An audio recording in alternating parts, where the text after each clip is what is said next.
Vou apresentar hoje o método de Singapura como auxiliar didático na resolução de problemas de matemática sob o ponto de vista do ensino básico. Tá? Então, o sumário, a lógica, o fluxo da minha apresentação vai ser uma pequena introdução sobre o significado da linguagem matemática no currículo da escola básica, e em que consiste a transição da aritmética dos anos iniciais para a aprendizagem da linguagem algébrica dos anos finais. E aí entra a modelagem pictórica e o modelo de barras da Singapura no ensino e aprendizagem da matemática, tendo importância na aquisição de habilidades preconizadas pelo currículo. Tem a base no PCN e no BNCC, importante para a formação de nossos professores. E eu vou apresentar exemplos ilustrativos da matemática da Singapura ligada com resolução de problemas. E finaliza com a importância da compreensão dos professores, os futuros exercícios, sobre o desenvolvimento do pensamento algébrico ao longo do currículo escolar, certo? Então, primeiro eu vou colocar um slide de certa provocação, que por que é necessário discutir um currículo escolar? Ou seja, antes de falar sobre o método de Singapura, eu quero falar sobre o currículo, né? Então, alguns questionamentos. Então, como essa palestra não é para falar sobre o currículo e todas as outras nuances, eu vou colocar aqui apenas algumas perguntas que são muito importantes quando a gente vai tentar estudar a metodologia que está sendo utilizada como currículo em vários outros países. Então, uma pergunta que surge naturalmente é: um currículo escolar é uma lista de nomes de tópicos de conteúdo? Que muitas vezes, quando a gente trabalha com os professores nas escolas, quando eu pergunto o que é currículo, eles falam assim: não, é aquela lista, aquela tabela, o currículo do Estado, aquela tabela, o que eu faço no primeiro ano, no segundo ano. Ou seja, uma lista de nomes. Isso também mas o currículo não é somente isso. E eu coloco aí, então, começo com aquelas perguntas. Um currículo escolar precisa ter metas? Precisa colocar claramente as metas? Agora, os PCNs, que são os parâmetros curriculares, eles são currículo? A BNCC, que acaba de ser aprovada, que todos nós devemos seguir, ela é currículo? Então, o que é currículo? Elas dão todas as orientações curriculares, mas quem faz o currículo é quem? O que precisa ter no currículo para que... E quem que elabora, executa e avalia? Então, o currículo não é simplesmente um documento, tá certo? Com nome de tópicos e dizendo, você faz isso, você faz aquilo. É quem elabora é a equipe curricular, quem executa é o professor na sala de aula. E quem que avalia? São sistemas de avaliação? Então, tem a pergunta-chave que para quem e para que serve um currículo? Tudo isso que eu falei, administração, equipe de educadores, equipe curricular, corpo docente, os alunos, avaliadores, são importantes? Claro que sim. São partes do currículo? Claro que sim. Mas existe o para que serve um currículo, né? Como que a gente utiliza o currículo? Se houver um documento curricular bonitinho, a aprendizagem fica assegurada? Lá está cheio de habilidades que você precisa completar, que você precisa alcançar. Mas a hora que você coloca tudo aquela lista de habilidades, a aprendizagem fica assegurada? Os professores vão perguntar, então, o que eu preciso fazer para que os alunos adquiram aquelas habilidades? Então, a gente precisa se perguntar, qual é o papel do currículo escolar para quem ensina? Para o professor que vai executar, não é para os educadores para dar a fundamentação teórica, tanto de conteúdo como de metodologias, mas para quem está na ponta, na sala de aula, enfrentando as dificuldades de ensino, qual é o papel do currículo? Que relação tem um currículo escolar na formação de um professor?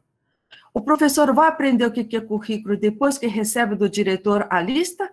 Ou ela tem que ter uma formação no seu curso de formação e de formação continuada para entender o significado do currículo para ser executado na sala de aula? E como é que o professor aprende a executar um currículo dentro da sua prática? Você acha que entendeu tudo, entrou lá dentro da sala de aula, você encontra alunos que têm dificuldades em mil, e como é que você aprende a executar um currículo? Né? Então, o conhecimento do conteúdo específico de uma disciplina, você tem que saber a matéria. Muito bem. Você conhece o conteúdo específico, é suficiente para organizar um currículo escolar e sua implementação?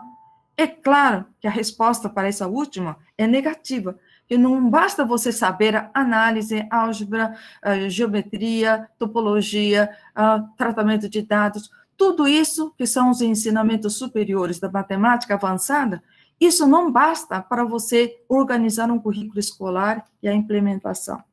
Né? Então, aí eu vou mostrar para vocês nesse slide a matemática da Singapura. Quando a gente fala da matemática da Singapura, muita gente, aliás, no mundo ocidental, para onde foi exportado, o pessoal do modelo de barras, que é a metodologia vencedora que caracteriza a Singapura. E acha, nossa, eu achei maravilhosa essa metodologia, vou usar já na minha sala de aula. Mas será que a matemática da Singapura é o modelo de barras? Então, eu sempre coloco nas minhas palestras sobre matemática da Singapura que ela é mais do que uma metodologia. Ela tem uma concepção de elaboração de livros didáticos para construir um currículo escolar. Os livros didáticos para os alunos aprenderem e também para o aperfeiçoamento do conhecimento do conteúdo escolar dos professores. Ou seja, tem tudo a ver com o conhecimento pedagógico de conteúdo dos professores, segundo o livro didático, para que consiga, na hora que você está usando o livro didático, você esteja construindo o currículo escolar. Tem uma compreensão muito maior do que seja o currículo. Então, ela envolve uma filosofia de ensino e aprendizagem, e o centro da matemática da Singapura é resolução de problemas. Então, aqui tem uma figura que é do currículo de Singapura, que é um pentágono, né? Vocês estão vendo o pentágono? E, no fundo, esse pentágono é a descrição pictórica mesmo, um diagrama do currículo de Singapura, do que chama-se matemática da Singapura. Na base, obviamente, que tem os conhecimentos de conteúdo, numérico, geométrico, algébrico, estatístico. Mas, juntamente com os conceitos, o conhecimento conceitual, você precisa saber as habilidades que são esses skills que estão aqui dentro, aqui do lado, né? Estimativa, aproximação, cálculo mental, a capacidade de comunicação, as ferramentas de matemática, as ferramentas, tanto material concreto como material digital, as manipulações aritméticas, o pensamento algorítmico, a manipulação algébrica, o tratamento de dados, são todas as metodologias.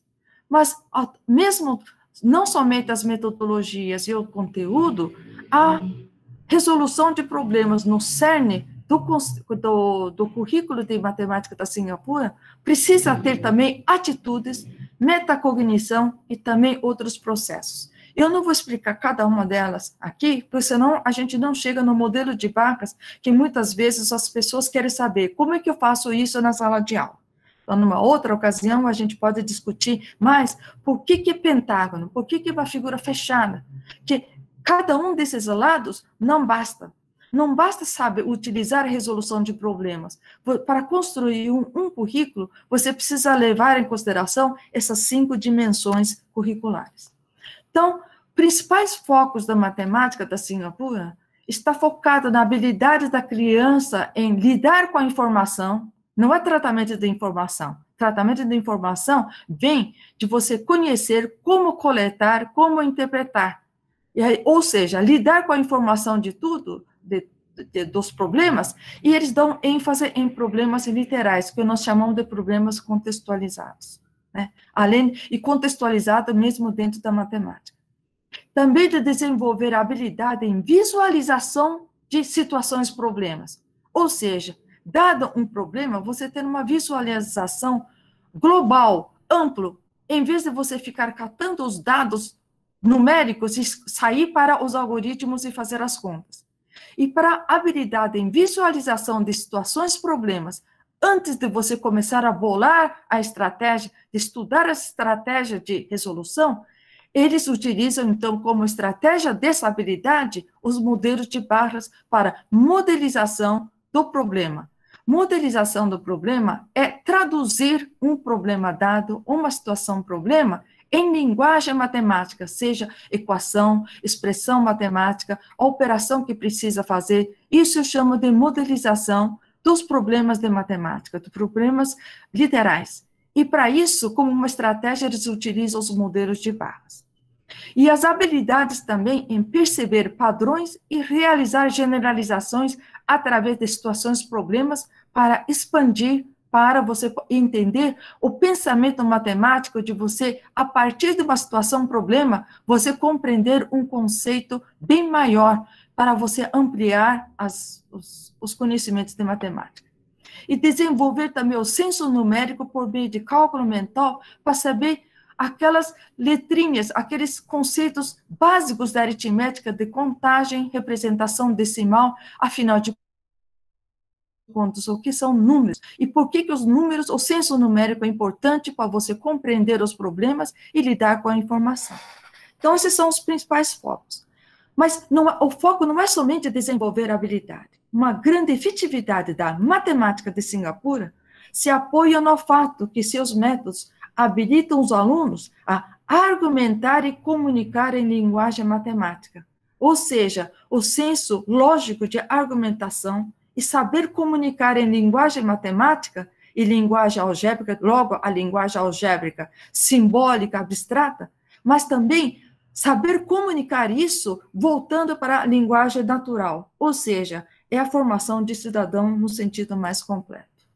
Então, nós vemos aqui o quadro de álgebra, já que nós estamos falando da linguagem abstrata simbólica da álgebra, a gente vê pelos PCNs que a álgebra no ensino fundamental tem dimensões, isso aqui é vendo PCNs, certo? As dimensões da álgebra, como a aritmética generalizada, em que você vai expandindo a aritmética. Primeiro começa com os números naturais, depois o campo numérico dos inteiros, depois os racionais, irracionais, os reais, e depois uma letra para representar qualquer número de um determinado campo numérico, né? Então, isso é o campo da álgebra, não é somente fazer a conta, mas entender o que está fazendo a conta. Então, letras como generalizações do modelo aritmético, né? Então, os conteúdos das propriedades de operações, generalizações de padrões aritméticos, está no campo ainda da aritmética, mas as suas generalizações. Então, tem a parte, a dimensão funcional, que também trabalha com a variabilidade dos números. Então, você pega um conjunto de números, qualquer um desses números pertence a esse conjunto que você está trabalhando. Então, a variação do número dentro de um certo conjunto trabalha com a parte cognitiva de variabilidade. Isso é a dimensão funcional. E isso também está relacionado com a variação de grandezas que a gente percebe, não é? Quando você está enchendo um copo d'água, por exemplo, o volume vai aumentando, a altura da água, do nível da água vai subindo, ou seja, existem grandezas e as suas variações são representadas por números que variam. Então, é uma variação funcional.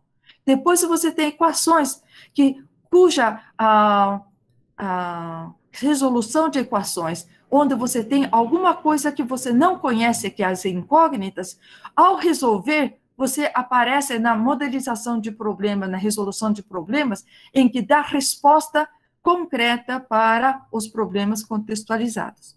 E depois tem a parte estrutural da álgebra, que é exatamente as letras como um símbolo abstrato e entender as expressões equivalentes ao cálculo algébrico, ou seja, a estrutura algébrica de cada campo numérico que a gente aprende, do primeiro até nono ano no ensino fundamental, tá certo? Tá. Então, aquele conceito normal que a gente percebe nos alunos e muitos professores do primeiro a quinto, que a álgebra é aritmética, é a mesma coisa que a aritmética, em que, em vez de você fazer a aritmética, você substitui o número pela letra. Então, no lugar da letra, você coloca o número.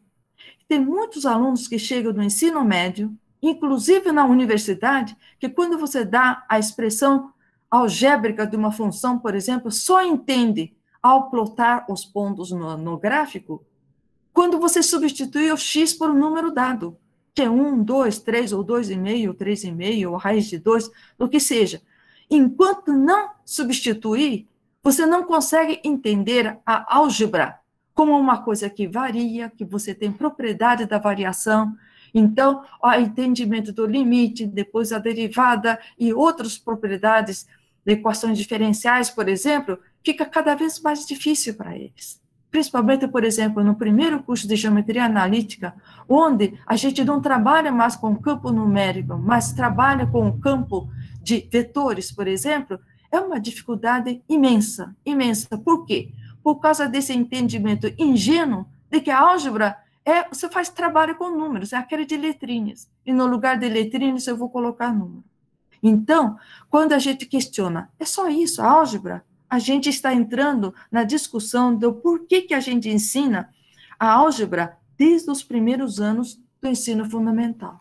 Então, sobre isso, essa referência que eu trago de 2001, que resumiu as pesquisas da educação matemática dos últimos 30 anos, antes de chegar nos anos 2000, eles colocaram a importância de ensinar o pensamento, que é o desenvolvimento do pensamento algébrico, desde os primeiros anos do ensino fundamental. Na página 314 dessa obra, exatamente no capítulo que diz da aritmética para campos numéricos, essa expansão da aritmética para outros campos numéricos, a gente lê assim: em geral, o pensamento aritmético dos estudantes da escola elementar é diferente do pensamento que é fundamental para a álgebra. Então, paralelamente, juntamente com o domínio de fazer os cálculos e entender fazer os cálculos pelo algoritmo algoritmo da aritmética, existe essa palavra-chave que é o pensamento algébrico. Então, o que é pensamento algébrico? Então, essa reflexão sobre o pensamento algébrico leva ao entendimento melhor de por que os alunos têm dificuldade na hora que passa do terceiro para o quarto ano, quinto ano, e quando chega no sexto ano, a matemática já fica aquela coisa que os alunos detestam, né? Então, para adaptar-se a novas demandas cognitivas, que essa necessidade de pensar sobre o pensamento algébrico, o livro aponta, enquanto a aritmética se centra em números e respostas aos cálculos, ou seja, o ensino mecanizado dos algoritmos, a álgebra escolar se centra em relações, ou seja, o relacionamento entre os conceitos que provém da matemática, da aritmética, mas avança para outros campos da matemática. Então, o pesquisador, ele é matemático, o Wu, da Universidade de Berkeley, que trabalha também com formação de professores, ele também estudou por que os alunos têm dificuldades de aprender a álgebra. Por que eles aprendem a fazer os cálculos do primeiro ao quinto ano na aritmética, mas a álgebra, quando chega lá no sétimo, oitavo ano, eles sentem grande dificuldade porque não têm um pensamento algébrico. E ele detectou esse salto do processo descontinuado dentro do currículo. Ele aponta a falha curricular que não tem a conexão entre o quinto e o sétimo ano, nesse buraco da transição entre o quinto e sétimo ano. Ele chamou isso de pré-álgebra. Então, o diagrama da pré-álgebra, que está aí, é resultado da nossa pesquisa nos cursos de formação de professores, que começa da aritmética e vai para primeiro estudo as relações algébricas da aritmética, que chama-se a álgebra da aritmética, como processo para compreender a algebrização, para poder fazer a ponte para a álgebra como pré-álgebra. Certo? Então, na dissertação de Jonas Queiroz, que foi meu aluno de mestrado, nós estudamos exatamente como poderíamos resolver esses problemas da álgebra, que a aritmética domina o primeiro, segundo, terceiro ano. No quarto e quinto, nós podemos trabalhar aprofundando o conhecimento da álgebra das relações operacionais da aritmética, tá certo? Para processar a algebrização ainda dentro da aritmética, mas com pensamento algébrico, no sexto e sétimo anos, para preparar o aluno para a álgebra de fato abstrato do oitavo, nono e ensino médio. Tá? Então, comparando o fluxo de ensino-aprendizagem, aqui entra, então, o currículo, né? Como é que o currículo da Singapura flui e por que o nosso currículo, muitas vezes, mostra esse gap, esse salto que apresenta na pré-álgebra. Na matemática da Singapura, também trabalha com os objetos concretos, a contagem de elementos, pintar quantos patinhos correspondente ao número 3, ao número 4, eles trabalham também com o concreto. Mas depois eles fazem uma modelização pictórica do que você entende pela contagem do concreto como um auxiliar para passar para o abstrato. Então, o salto é suavizado e percorre o currículo de uma maneira contínua. Enquanto que na matemática a que estamos habituados, trabalhamos o concreto, trabalhamos o algoritmo e material dourado, tudo no concreto, e de repente o algoritmo de soma, de multiplicação, mecanizado, vocês aprenderam a fazer? Bom, então agora vamos trocar, vamos para o abstrato. E começam. Então, existe um salto muito grande na passagem do concreto e dos algoritmos da aritmética para a linguagem abstrata de representação das expressões, das sentenças matemáticas. Então, resolução de problemas, que é central na matemática de Singapura, eles trabalham com ênfase no desenvolvimento de raciocínio sobre a relação parte-todo e comparação, que são típicos típicos do pensamento algébrico da aritmética dentro do currículo da Singapura. E eles utilizam a visualização pictórica na passagem entre concreto e abstração, usando como estratégia o modelo de barras, como eu acabei de falar. Então, durante a resolução de problemas, desenvolve-se a comunicação em linguagem matemática. Então, aprende a alfabetização matemática, de escrever matematicamente, com linguagem matemática, mas com significados em linguagem natural, para poder fazer sentido no pensamento, na interpretação e na comunicação. E isso, eles são auxiliados pela construção de representações. A representação pictórica, junto com a escrita em expressões algébricas e aritméticas, e também com a representação em linguagem falada e linguagem escrita natural. Então, a alfabetização que ocorre do primeiro ao terceiro ano do ensino primário, do ensino elementar, se faz também juntamente com a alfabetização numérica, e o tal de numeramento. Tá? Então, na modelagem pictórica, tá certo? A modelagem do significado das operações, que agora é a algebrização da aritmética, né? E relação entre quantidades e grandezas e medidas. Então, eles fazem a introdução ao raciocínio algébrico, a estrutura aritmética generalizada. Então, na matemática do ensino elementar, nós começamos com adição, subtração, multiplicação, divisão, que são as 4 operações básicas da aritmética, e depois vai com divisão com o resto, e fração, e também a fração decimal, porcentagem, o fator de proporcionalidade, que esse é o fluxo do caminho do campo numérico e a algebrização.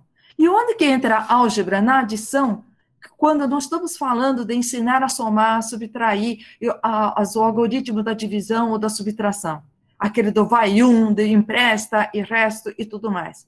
São as ações que essas aplicações, essas operações evocam. E na adição, a ação de juntar, acrescentar, que aparece no enunciado dos problemas, está relacionada com a interpretação semântica dentro da matemática da adição. E dentro disso, nós trabalhamos em relação à parte todo. O todo, por exemplo, na adição, é o total. E a parte são as parcelas. Cada parcela é a parte que você vai juntando, acrescentando para conseguir o todo. Ou seja, a compreensão das ações, o caráter funcional dos números dentro de uma adição, subtração, multiplicação, divisão, ela desenvolve a capacidade, a habilidade do raciocínio algébrico. Tá?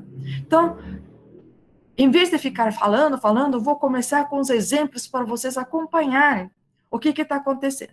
Então, esse é um exemplo criado por um professor, foi o professor que propôs, depois, dentro da matemática de Singapura, do currículo, de uma escola primária, lá em Singapura.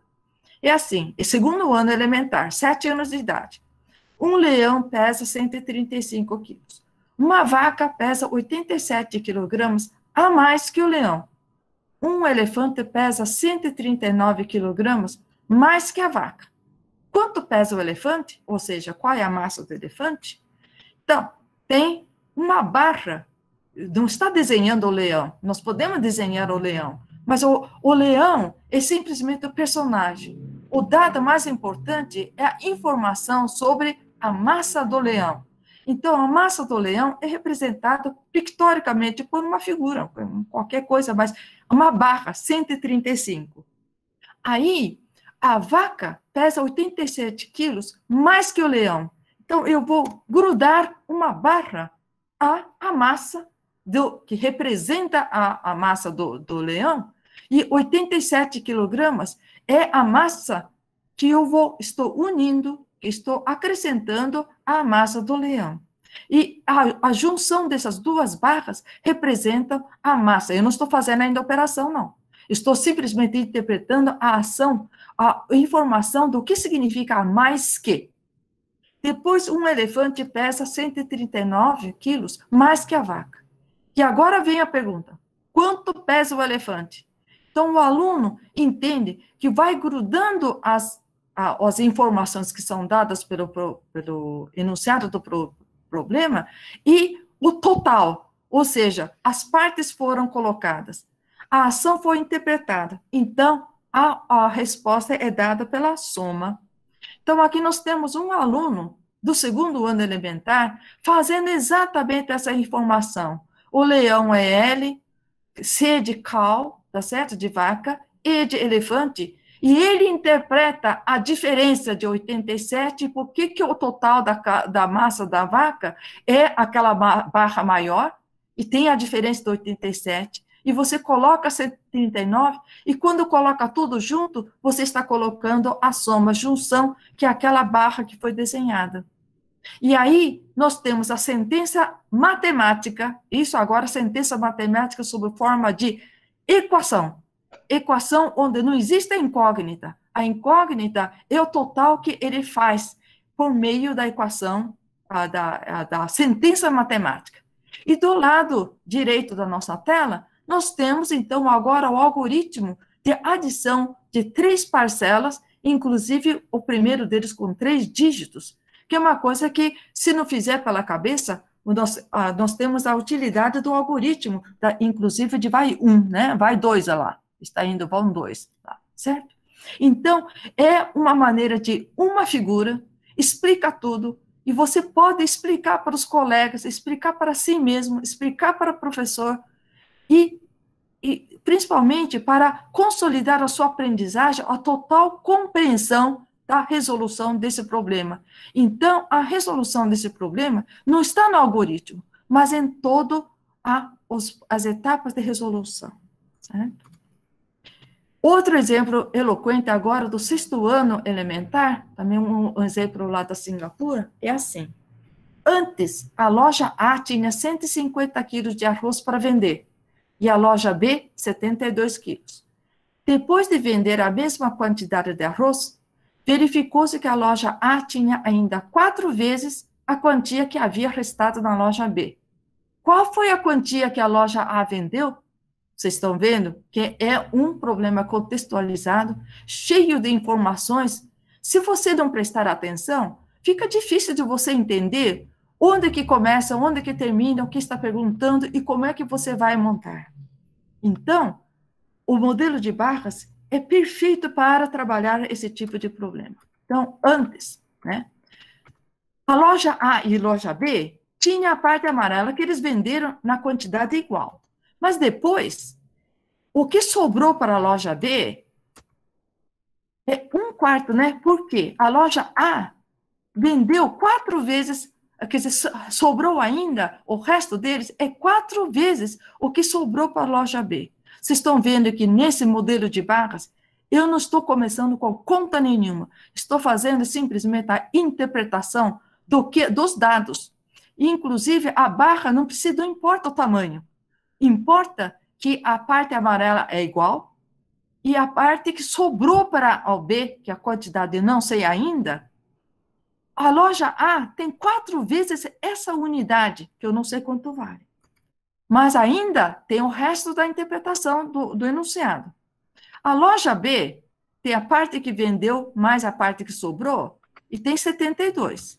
Então, a loja A, no total, tinha 156 antes, né? E a loja B tinha 72. Com isso, a figura já fala por si. Você sabe que a diferença entre a loja A, o total que ele tinha, e o total que a loja B tinha, exatamente essa diferença que está representada por 3 unidades. 3 unidades daquele desconhecido. E a diferença, vocês fazem a conta de subtração, 84. Então, uma unidade. Então, a unidade não é um de número real, não, de número inteiro, não. É aquela unidade incógnita que você não conhece. A unidade é 84 dividido por 3, 28.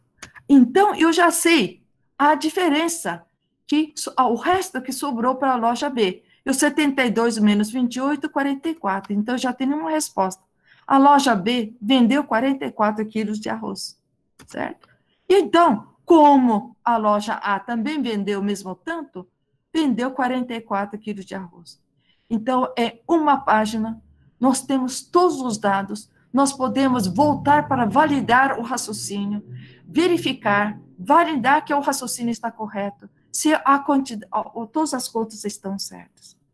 Esse problema é realmente eloquente sobre como o modelo de barras é utilizado como estratégia para modelizar os dados do problema, enquanto que o raciocínio algébrico está nas operações. E eu conheci o professor, uma vez quando apresentei esse problema no programa lá do Prof. BMAP, o professor fala assim, mas esse problema é só chamar X, certo? A parte que você não sabe, faz a conta, monta a equação linear, e depois faz a divisão. Eu falei, você sabe a álgebra. Você está ensinando o pensamento algébrico para uma classe que está desenvolvendo o raciocínio algébrico. Você vai começar com X? Então, eu falo assim, mas eu vou chamar de X. Não, você chama de X para um aluno do 5º, 6º ano? Então, ou seja, ensinar o que você sabe usando o X não é desenvolver o raciocínio algébrico para o aluno que está vindo dos primeiros anos. Então, essa é uma diferença do processo de pré-álgebra para preparar para o pensamento algébrico. Então, o projeto de pesquisa que a gente faz em formação de professores, inicial e contínua, o grupo nosso da UFSCar, uma das linhas que eu coordeno é a matemática de Singapura. E um trabalho da minha aluna, que ela era pedagoga e estava se formando também em matemática, a gente fez uma análise de uma coleção didática de Singapura em matemática de 1º ao 6º ano, ela era, né, graduada em pedagogia, com a seguinte pergunta principal: quando e como promover o pensamento abstrato de representação, conectando o material concreto que começa no 1º ano e a linguagem de representação simbólica? Você não pode começar pelo final, que é X. Como é que você chega no X? Não é?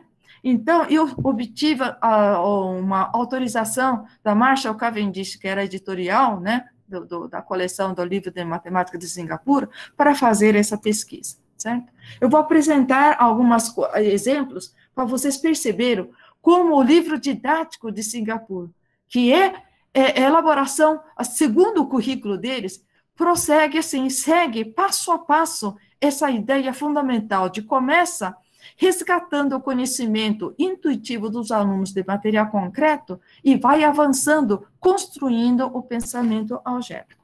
Então, aqui nós temos a página 24 e 25 do livro do 1º ano, que trabalha, primeiro, nesse nível, primeiro bimestre do 1º ano, de 6 anos, decomposição de números até 10. Então, eles aprendem a contar até 10, aprendem a estabelecer os numerais segundo a contagem, o número concreto, tudo. Mas eles começam aqui a trabalhar a ideia algébrica já de equação, sem falar que é equação, com balança de pesagem, com equilíbrio, ou seja, o 7, o numeral 7, que representa o número de elementos, né, de material concreto, que você vai contando, 1, 2, 3, 4, 5, 6, 7, ele pode ser contado com o numeral 3, que representam 3 objetos, e o 4, os dois juntos equivalem a 7. Então, tem uma imagem física da balança de pesagem da equivalência de 3, e 4 e 7. Mas depois pergunta, existem outros números que juntos formam 7? Então, eles já trabalham a decomposição. Automaticamente, eles estão trabalhando não somente o conceito do que significa o 7, mas também a operação de adição, de junção, de composição da parte todo, certo? E na página 25, eles trabalham, então, com a contagem, utilizando umas pecinhas do tipo Lego, né? Então, número 2, por exemplo, eles pegam 2 pecinhas e colocam um junto com o outro para formar uma barrinha de 2 unidades. Isso é uma preparação para quando começar a desenhar as barras, evocar também esse tamanho diferente de objetos que representam 2, ou 3, ou 5, né? Então, aqui nós temos o 2, o 3, 5 e mais o 4 juntos do lado esquerdo, eles formando o número 9. E eles mostram, então, as peças que estão correspondendo aos numerais 2, 3 e 4, certo? E eles trabalham também, então, já com adição, que a decomposição pode ser feita de várias maneiras. E eles fazem intensa exercícios, né, de modelagem, de igualdade e de equivalência, que é o conceito básico da equação que vem na álgebra, na linguagem algébrica da matemática. A matemática sempre procura aqueles que são iguais para montar sua classe de equivalência e aqueles que são diferentes, né? Isso é uma maneira de você avançar nos campos numéricos. Todo mundo sabe isso quando aprende as estruturas algébricas. Mas o professor de estruturas algébricas, se chamar a atenção para essa ideia algébrica básica, que pode ser trabalhada desde o primeiro ano, eu acho que faz um favor muito grande para o pessoal que se forma em licenciatura em matemática se preparar para o currículo do ensino elementar do nosso ensino fundamental. E aqui na página 27 ainda do primeiro ano, nós temos um jogo, uma atividade lúdica, né?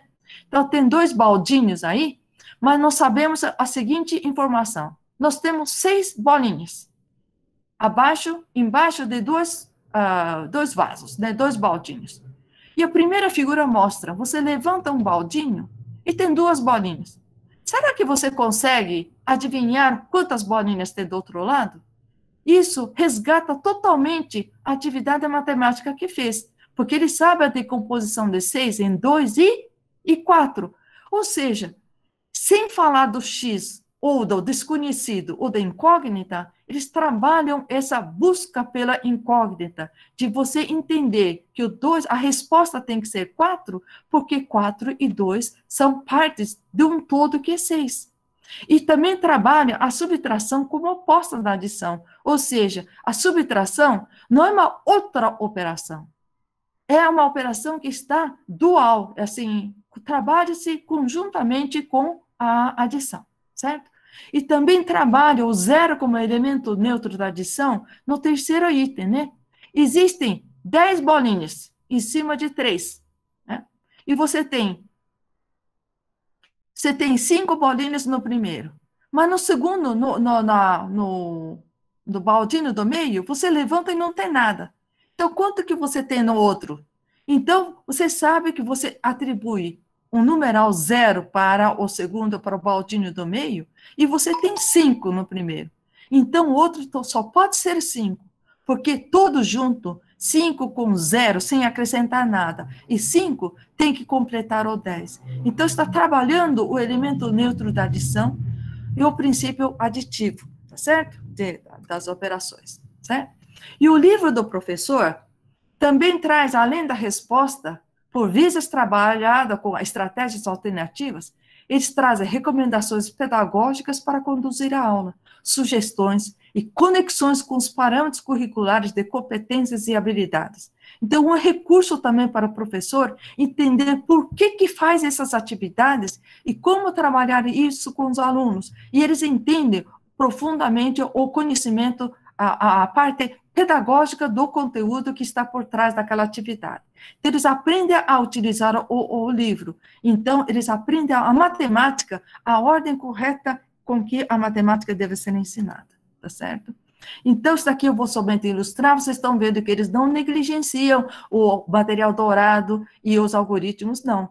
Não é tudo barra, não. Eles trabalham todas essas estratégias e as metodologias, as técnicas e as habilidades do que a competência matemática exige. E não negligenciam a sentença matemática. Sempre, sempre coloca a sentença matemática como um todo, tá certo? E vou para frente, tá certo? Porque aqui, essa página é a parte mais importante. No segundo ano, aparece a introdução do modelo de barras, sem perder os conceitos da aritmética em situações da adição e subtração que estudaram no primeiro ano. E a abstração, mas assim, eu digo que é uma abstração amigável, com mais intuição. Eles se abstraem de uma maneira muito natural pelo efeito neurocognitivo, porque os alunos vão absorvendo os conceitos abstratos da aritmética e da matemática e conseguem entender melhor, avançar para outros conceitos em outro nível. Então, uma transição entre contagem de objetos discretos para a representação válida para a grandeza de natureza contínua. É assim, eles trabalham, né? E eu posso desenhar esses 3 e 2 da seguinte maneira: desenha 3 quadradinhos, quer dizer, está passando do concreto para uma representação pictórica. Desenha 3 quadradinhos e junta 2 quadradinhos. É a representação pictórica claríssima do que ele está manuseando concretamente. E vai indo. Eu posso desenhar dessa maneira, outro. Eu posso desenhar esse daqui também. E vai desenhando, desenhando. Chega uma hora e fala assim, eu não posso. Acabou a lousa, não tenho mais espaço.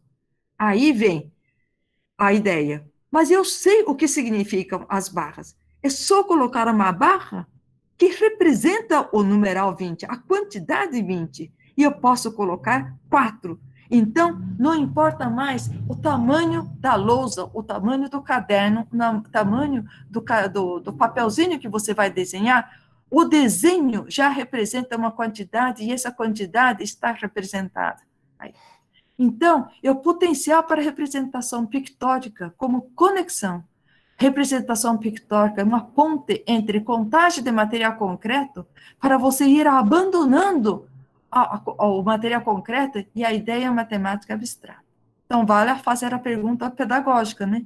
Vale a pena oferecer um tempo para os alunos aprenderem a visualizar, ou seja, problematizar a situação, a dificuldade que eles encontraram para poder ultrapassar o limite do material concreto e passar para nova representação? Então, existem os problemas de modelagem com textos, né? Ou textos contextualizados para interpretar os dados e a representação de equações. Aqui, então, tem um problema de ovos, que tem, a Hamad comprou 20 ovos de galinha e também de ovos de pata. E dentre esses 20 ovos, havia 7 ovos de pata. E a pergunta é, quantos ovos de galinha estavam lá? Então, existe ainda, então, aqui tem a figurinha das pecinhas, né?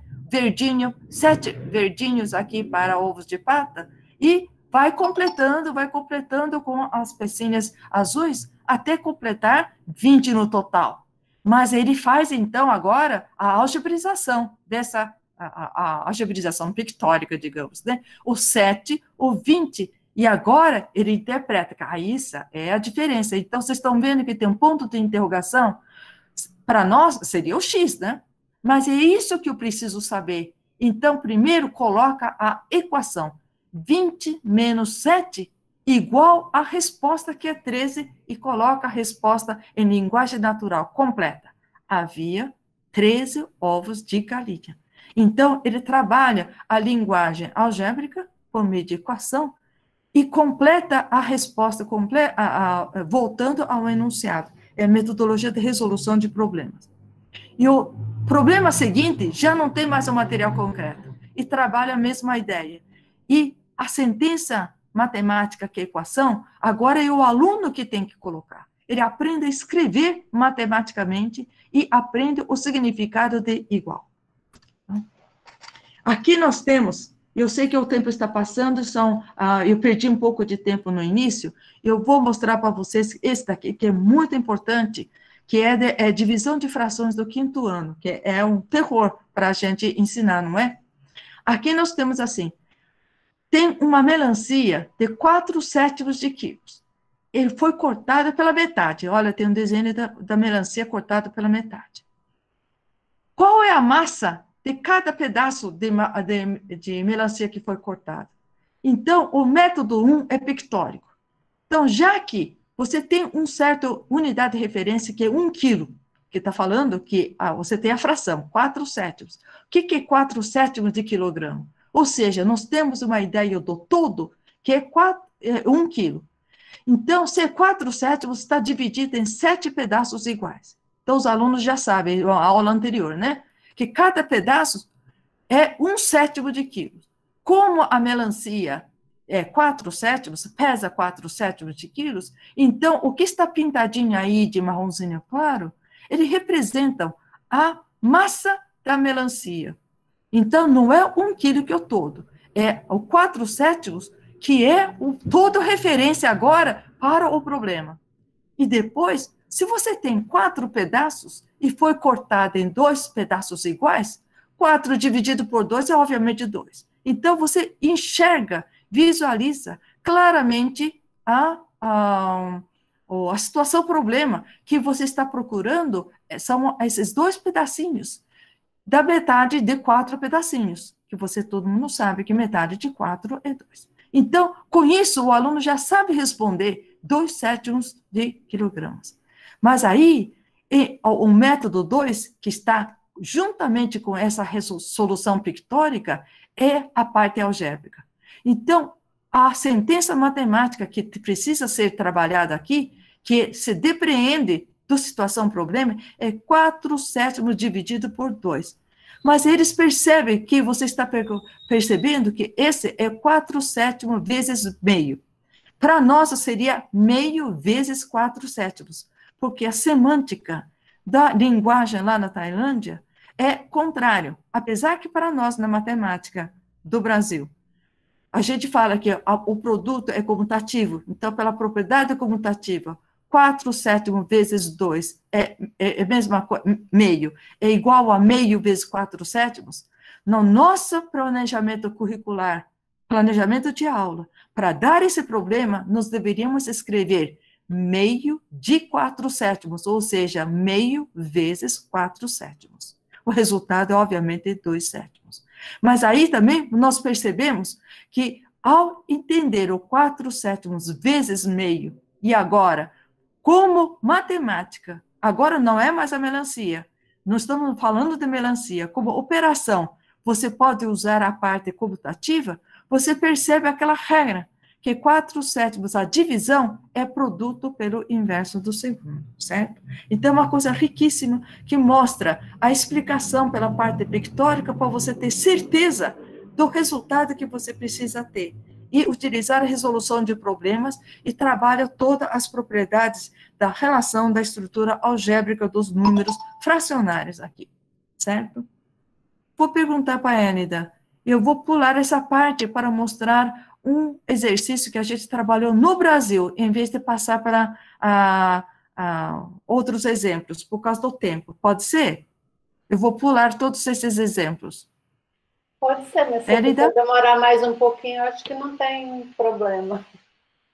Não tem problema? Então, eu posso explicar mais esse problema, porque esse problema que está na tela é o último de Singapura, da matemática de Singapura, porque, por enquanto, são todos problemas que são trabalhados lá. E agora eu quero mostrar o que trabalhamos com meus professores e meus alunos no nosso projeto. Então, assim, eu acho que eu posso encerrar a palestra dessa maneira, tudo bem? Tem gente pedindo para você mostrar um exemplo de porcentagem também. E pedindo para você continuar. Tá bom, tá bom. Então, no início do 6º ano, os alunos de Singapura trabalha problemas para compreender a relação entre os conceitos de razão e representação fracionária, como este exemplo, né? Então, como aqui a foto fica muito miudinha aqui, então o R, que é um dos personagens, fala assim, gastou 5 vezes mais que H. R gastou 13.448 dinheiro deles, mais que H, tá certo? E a pergunta é, qual é a razão do total gasto por R para o total gasto por H? E para o total gasto, né? Que fração do total gasto é o total gasto por R? Quanto cada pessoa gastou? Então, aqui tem a modelagem pictórica. O R gastou um tanto. O H gastou um tanto. Mas existe a informação de que gastou 5 vezes mais que H. Então, o H, que eu não sei quanto, é uma barrinha, mas o R a gente sabe que gastou 5 vezes mais. Então, tem 5 pedacinhos iguais a H. Mas o enunciado fala que o restante, até chegar nos 5 pedaços, a diferença é 13.448, tá certo? Tá. Então, aqui tem todo o trabalho que a gente faz na sala de aula, tá certo? Eles trabalham a noção de razão como comparação por divisão. Então, eles trazem aquele conteúdo curricular de divisão, a fração, o significado da fração como sendo divisão do numerador por denominador, mas também é uma comparação e como razão, tá certo? Então, a razão do total gasto por R, tá certo? Em relação ao total gasto por H, tá certo? Certo? Então, é a comparação agora de R para o total gasto de H, tá certo? E para o total gasto, agora o total gasto é o total gasto por H mais o total gasto por R, não é verdade? Porque o total gasto, né? Então, que fração do total gasto agora é o total gasto por R. Então, trabalho, antes de entrar na porcentagem, eles trabalham toda essa relação de onde é que está as comparações, o que significa em relação a quê, em relação a tal, dentro a fração como parte de um todo referência. E a estratégia de raciocínio por unidades pictóricas. E depois a questão vai para a porcentagem, tá certo? Tá? Porque aí, eu falo assim, o total gasto é o total do H e o R juntos. E aí, você sabe que agora é 5 e 1, e mais um pedaço é sexto. Então, o 100% são 6 pedaços juntos, tá certo? Tá?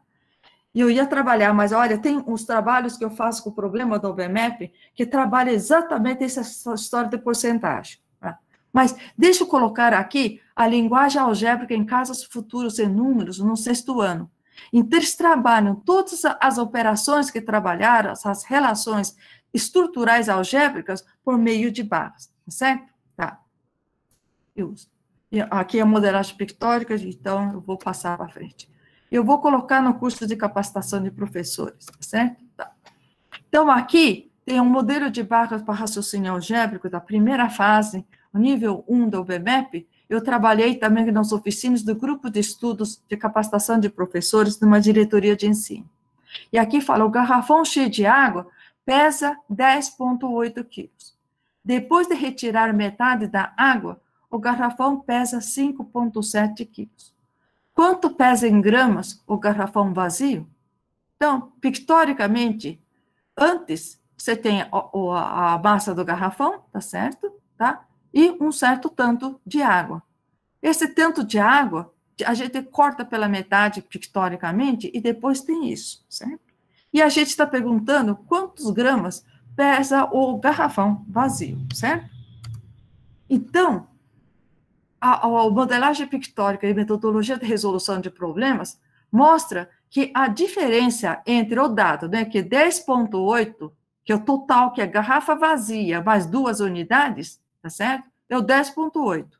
Menos o que tanto que sobrou, que é 5,7, mais 2 unidades desse quadradinho. Quer dizer, a gente escolheu como 2 unidades aqui os quadradinhos, porque não importa o tamanho dos quadradinhos, para ajudar a entender que 4 dividido por 2 é 2, são 2 quadradinhos, dá 5,7.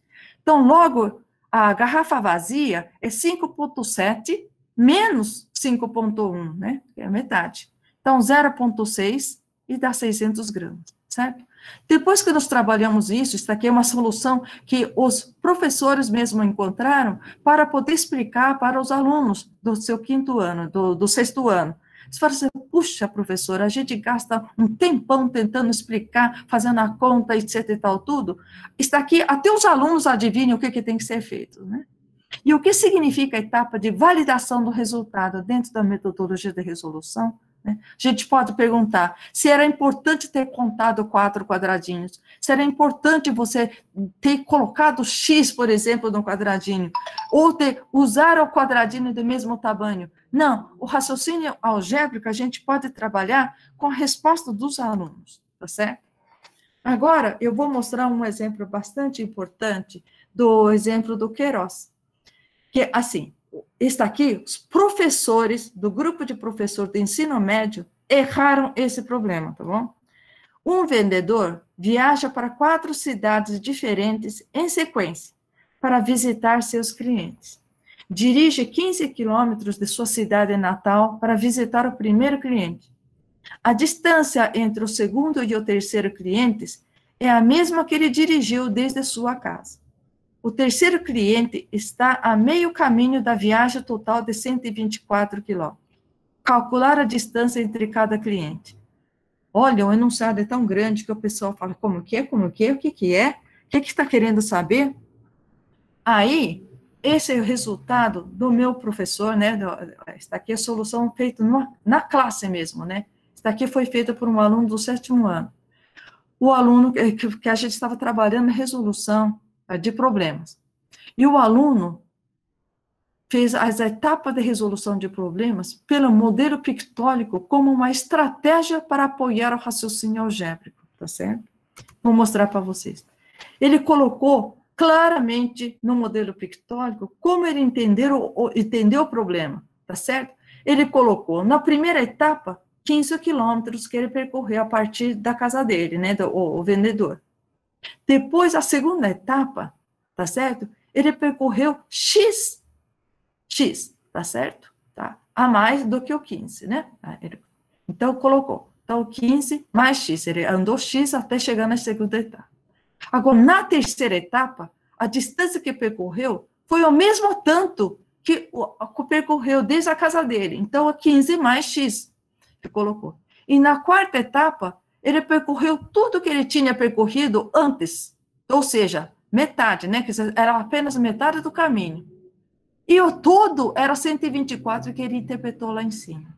Então, ele interpretou o desconhecido claramente e colocou. Primeiro, ele desenhou tudo sem colocar o X, mas ele identificou o X e colocou X mais 15, 15 mais X, mais X mais 15. Então, ficou evidente que a equação, a sentença matemática, para resolver esse problema, era essa equação. Então, ele podia manipular algebricamente essa equação, agora é a parte matemática. Ou seja, a solução mesmo está aqui na equação.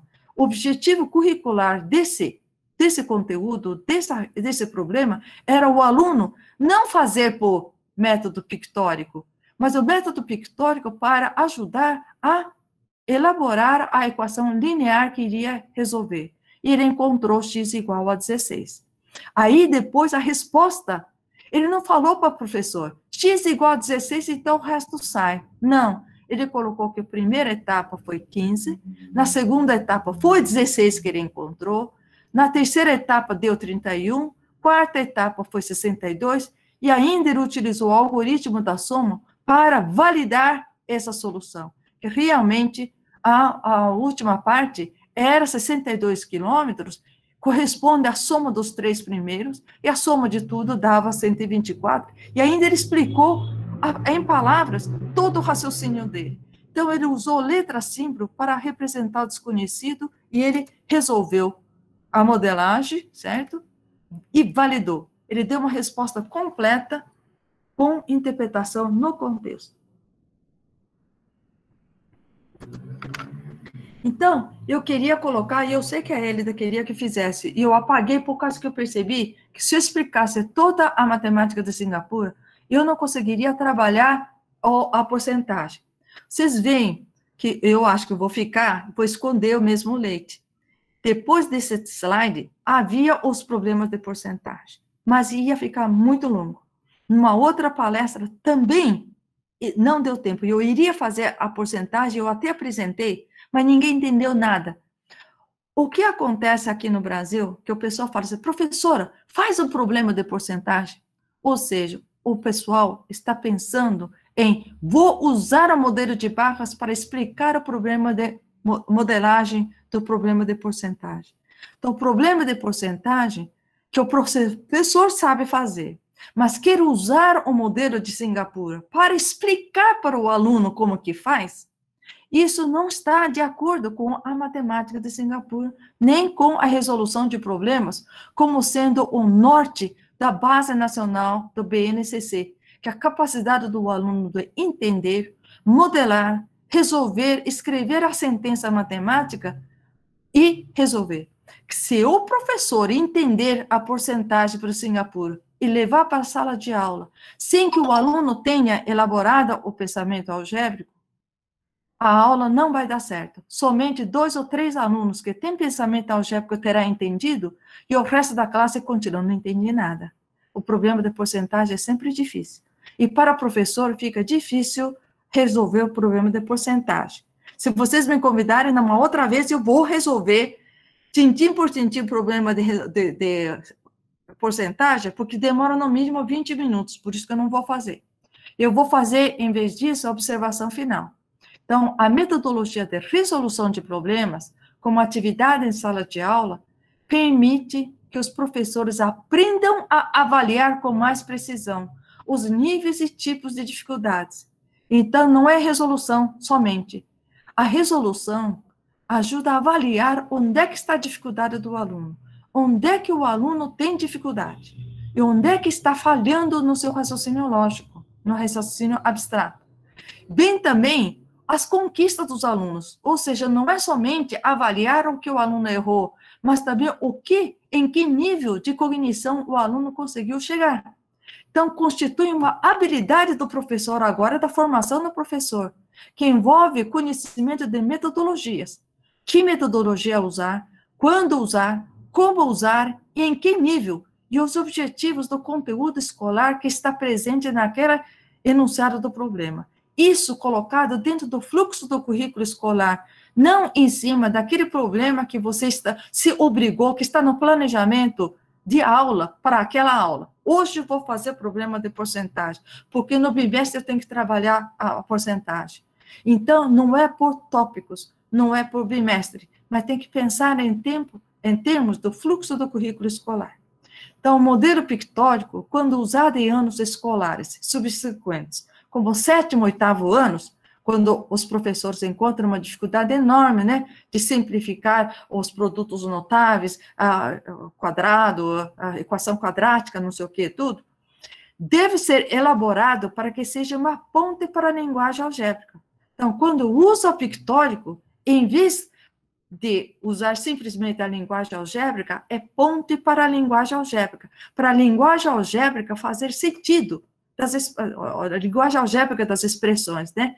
Com o uso de letras e suas manipulações nas operações. Isso é para compreender por que está válido fazer aquelas contas, né? Que o produto do primeiro pelo segundo pelo terceiro, o X deve fazer a propriedade distributiva, ou seja, compreender a estrutura dos campos numéricos. Então, o modelo pictórico é para entender essa linguagem abstrata. Portanto, ele requer um planejamento cuidadoso da aula do professor, com o objetivo de desenvolver habilidades de pensamento algébrico. Então, meu objetivo hoje, da palestra, não é resolver um monte de problemas para vocês, falar assim, eu hoje aprendi a resolver o problema de porcentagem com o modelo de Singapura. Então, o domínio do modelo de Singapura vem com muita reflexão em cima de como que eu posso, o primeiro professor, desenvolver a habilidade do pensamento algébrico se colocando no lugar do aluno. Tá? Então, o tema da pesquisa no ensino precoce da álgebra e seu impacto, naquele impacto no quinto, sexto, do sétimo ano, para o currículo escolar, ele oferece um campo muito fértil para trabalhar com programas abertos na área de educação matemática. Ou seja, por que meu aluno aprende? O que eu posso fazer para fazer isso? Por que a Débora Ball fala da formação do professor, do conhecimento pedagógico de conteúdo, de matemática que serve para ensino?